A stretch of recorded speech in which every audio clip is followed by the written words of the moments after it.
Hello Kapinoy Techs! Magandang araw po sa ating lahat. Welcome back sa Pinoy Techs YouTube channel, TikTok page at Facebook page.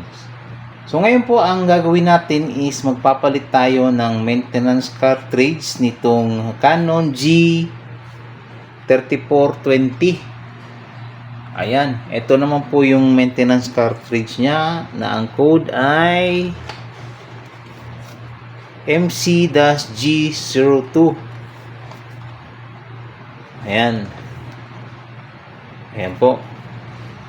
So, as you can see sa screen, may error code po siya na 1726. Ayan. Ang error po niya ay maintenance cartridge.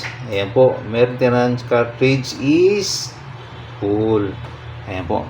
So, ganito lang po magpalit.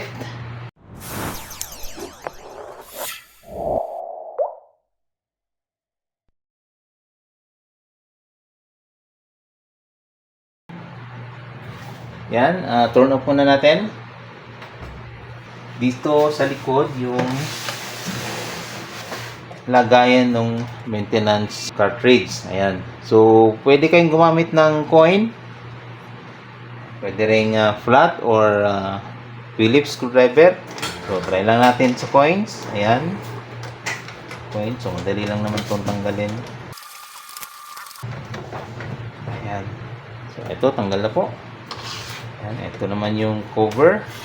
Tapos, ipupull nyo lang po yung old na maintenance cartridge. Ayan. So, ito na po yung full na maintenance cartridge. Okay. So, papalitan na po natin nitong bago. Ayan.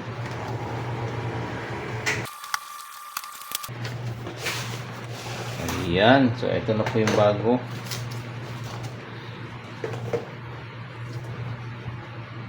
Ayan po. So, ayan, may chip na rin siya.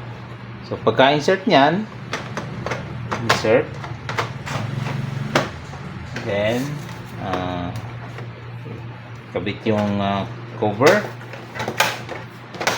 Ayan. Then, kabit natin itong screw.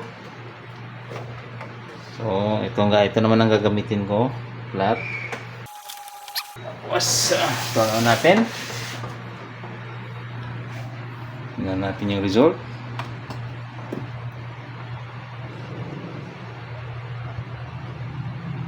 Ayan, so wala nang error. So, nag-initialize pa.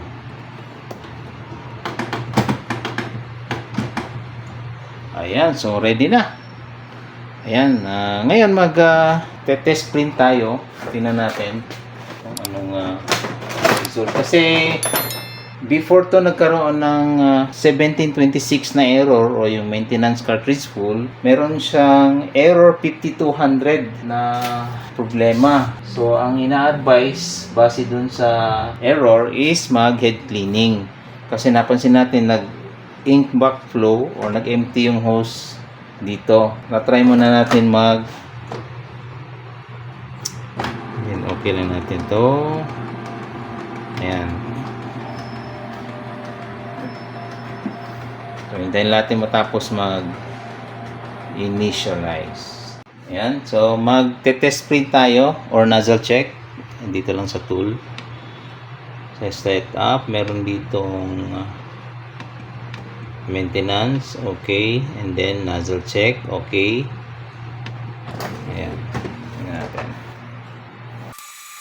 So, possible mag-head cleaning pa to pag hindi nakapag-print agad.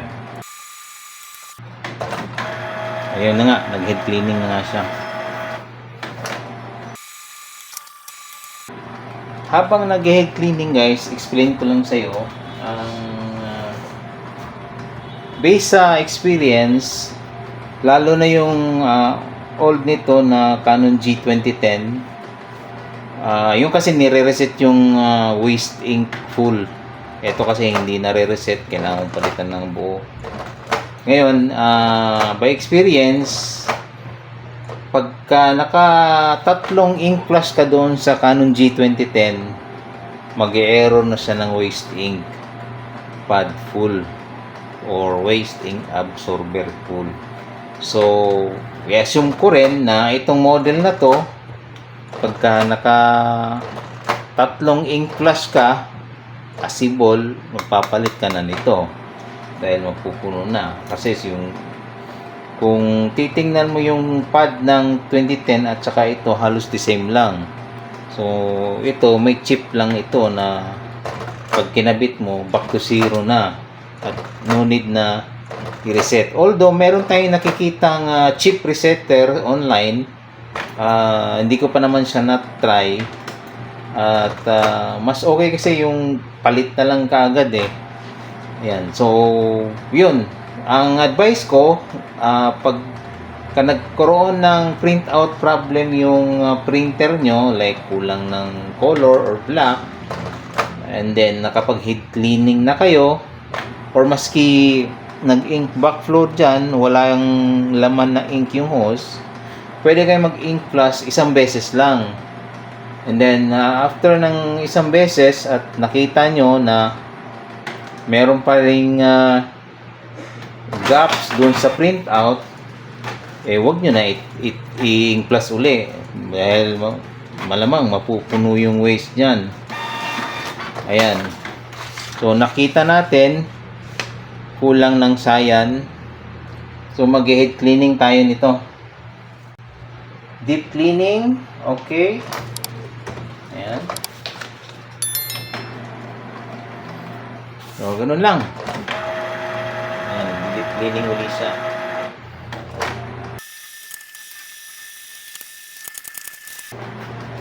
So nga pala guys, itong MCG02, applicable ito sa mga model ng G2020, 1020, 3020. Ilalagay ko na lang sa screen yung mga iba pang supported model nitong maintenance cartridge MC-G02. Okay, so tapusin lang natin head cleaning and then mag-test print ulit tayo. Tingnan natin kung lalabas na ba yung cyan. Okay, done deep cleaning. Mag-nozzle check tayo.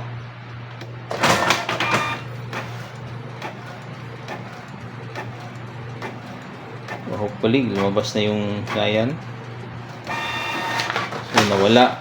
So, ang gagawin natin ngayon, mag-i-ink flush tayo ng isang beses. Kasi nga, walang lumalabas. Nawala, pati nawala yung magenta. So, ink flush tayo. Nandito lang din siya sa maintenance. Under maintenance, cleaning, deep cleaning, head alignment. Ayan. Print head, align value, roller cleaning, blade, ink flush. Okay. Kasi meron naman ng black na, color na lang. Yan. So, pwedeng black lang, pwedeng color. Ayan. So, color tayo. Okay. Then, press OK. And then, yes. Okay. Then, yes. Okay. About 6 minutes. And then, ayan na. Ayan. So, tuloy-tuloy na yan.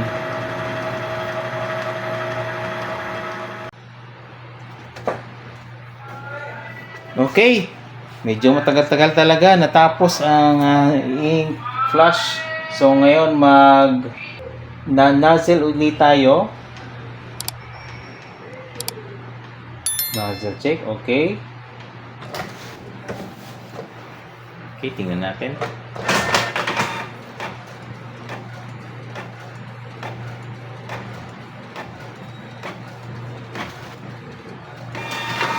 Ayan na. So, ayan na po. Kumpleto na yung output ng Black CMY. Etong problema na to, yung makikita mo na may gaps sa gitna, sa printhead na talaga yan. So, ginagawa ko, ina-advise ko muna i-high quality para matabunan lang itong portion na nagblanko or nalaktawan. Okay. So, try natin mag-print uli ng isa pang document. Okay, nag-print tayo ng CMYK color na naka-standard lang.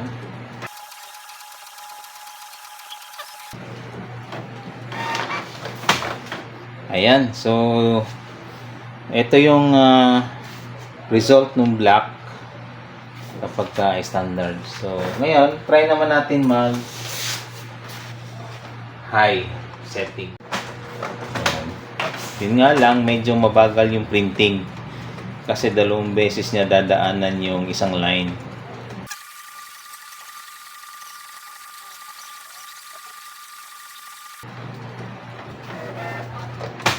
Okay, so ito yung result nung high.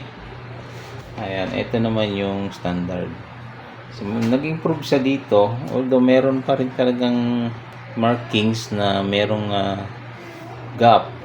But anyway, nag-improve naman compare sa standard. Okay, I hope nakatulong ito. And then, advice ko rin na siguro at least once a week mag-print kayo any document. Kumbaga hindi sa ma-standby ng matagal kasi ang nangyayari, bumabalik yung ink. So nag-ink backflow siya, nag-empty yung hose. Ayan, nag-empty to. Kita mo dito, transparent na. Ayan, so advice ko lang at least once a week or twice a week mag-print kayo ng kahit anong document para lang ma-refresh or mag-move forward ang ink. Kasi para hindi natin ma-encounter yung error 5200 at hindi na rin natin abutin yung magpalit agad ng maintenance cartridge. Kagaya nito.